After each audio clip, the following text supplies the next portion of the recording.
உலக நாடுகளோட வினோதமான சட்டங்களை பத்தி வரிசையா பார்ப்போம். ஜெர்மனி நாட்டுல ஒரு கைதி ஜெயில விட்டு தப்பிச்சுட்டா தேட மாட்டாங்களாம், அதனோட சுதந்திரம் அப்படின்னு சொல்லிட்டு விட்டுருவாங்களாம். பின்லாந்து நாட்டுல ஒரு நாய் வளர்க்குறா இருந்தா டாக் டாக்ஸ் அப்படின்னு சொல்லிட்டு ஒன்னு பே பண்ணுமா. சிங்கப்பூர் நாட்டுல சிவிங்கம்ம மெண்டு துப்பவும் கூடாது, விற்கவும் கூடாதான், பண்ணீங்கன்னா $2000 ஃபைன். நம்ம இந்தியாவில கூட ஒரு வினோதமான சட்டம் இருக்கு. 1,00,000 இந்திய ரூபாய்க்கு மேல கேஷ் நோட்டா வெளிநாட்டுக்கு எடுத்துட்டு போக கூடாது. அப்படி எடுத்துட்டு போனீங்க அப்படின்னா ஜெயில் கன்ஃபார்ம். தாய்லாந்து நாட்டுல சட்டம் இருக்குல்ல, ஷர்ட் படாம கார் ஓட்டினா $100 ஃபைனா.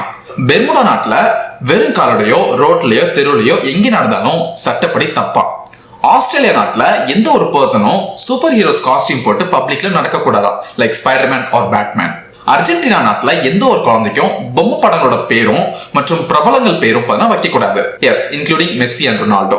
சமோவா நாட்டுல கணவர்கள் மனைவியோட பிறந்த நாள் மறந்துட்டாங்க அப்படின்னா 6 மாசம் ஜெயில போட்டுருவாங்களாம். நார்த் கொரியா நாட்டுல எல்லா மக்களும் கிம் ஜாங் உன்னை தவிர்த்து எந்த கடவுளையும் வழிபடக்கூடாதான், மீறினா தூக்கு தண்டனை நிச்சயம்.